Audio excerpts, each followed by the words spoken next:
It's time for the Ryan Report on Atlanta's big station, V103. Hey, man. The Ryan Report's on V-103.com. You ever get like a cool picture that is like the coolest picture of a cool picture of a cool picture that's just so cool? Pretty much everything I take of myself on vacation. I'm sure. I got to give a big shout out to Case Love Photography out of Pittsburgh, now living here in Atlanta. When the president came to town, like stealth-like, she took a picture of me. You taking a picture of the president. That is the coolest picture. A picture of me taking a picture. And I was like, how did you get that? Because I try to be aware of my surroundings. Right. I said, you could have killed me. They were right up on you. Look at that. You could see connect the dots on the back of your head. That is cool and the president's kind of out of focus with the picture the way it's supposed to be, but it's in focus with your camera taking the picture. I see what that. Yeah, so I want to give her a shout out, man. That is awesome. That's really cool. So Case Love, you got some skills, that guy. All right. Man, Brandy, VH1. Ooh, talking about her hot button. And I would never want to put somebody in these shoes, talking about the whole, the manslaughter charges that she faced, and how if anybody wants to get her going, all they got to do is bring that up. She said people call her murderer. Here's Brandy. Still to this day, people, they know that that's a button. They know that they can call me a murderer or call me someone that, killed someone. They know that that is a button for me. A murderer is someone who premeditates it. I didn't wake up that day to be involved in a fatal car crash. And if I could take it back, I would. You don't like me, fine, but don't use this situation to try to hurt me, because the guilt of being involved is enough. And it's something that I will never truly get over. That's sad. Yeah, they do that behind the music stuff. They get pretty deep. Yeah, I mean, that's why you get behind the music. Right. It's got to be a tragedy. Yeah. It's got to be something sad. It's like, things were going totally perfect for T-Pain until my daddy just asked me for $1 million. When we come back. It's like crazy like that. Right. Hey, we think that Wiz Khalifa has money, right? Right. He's getting ready to come back to town soon. You would think that if he's going to be on tour, that he would stay in like the finer resorts. You would imagine, right? He gets busted for weed at the Holiday Inn.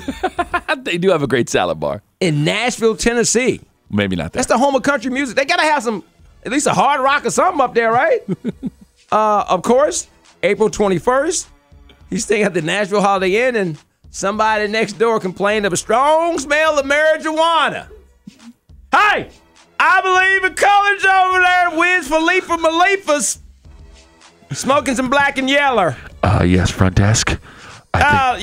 Hello? It's hey, we're in room 261. I think it's one of them. Yeah, I think one of the others. I see a rap tour bus out there. He's smoking something. So they call the police, and they come up and knock on the door, and he tosses it out the window. It's the Holiday Inn. There is no third floor. Right. So all they did was go down the balcony steps and pick it up. And yes, it was some ooh-wee. Rolled up.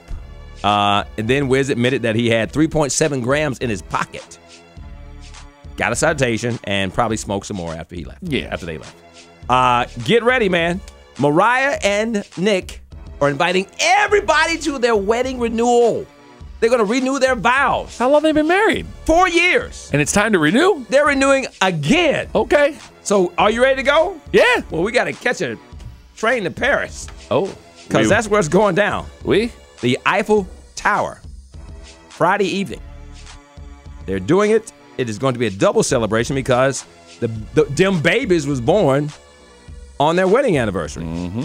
So they're saying if you're in Paris, the backdrop Friday evening, right there in front of the Eiffel Tower, saying that everybody can come and see it for yourself.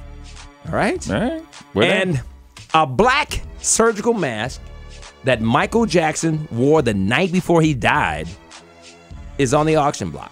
Already bids have surpassed $20,000. Wow. According to Nate D. Sanders Auctions, this is the mask he was wearing while rehearsing for This Is It.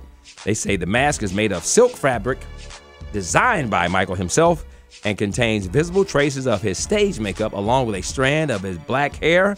The auction ends April 30th, and bidding has already reached $21,190. They think it will go for as much as $50,000 to $150,000.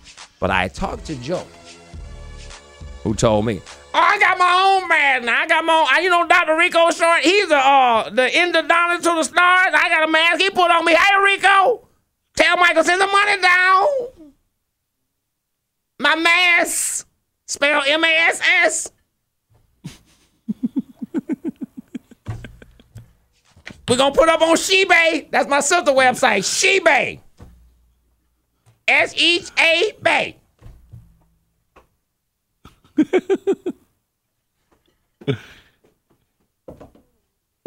I can't do no more.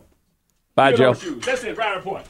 Oh, yeah, no. And if you don't know, now you know, you know, you know.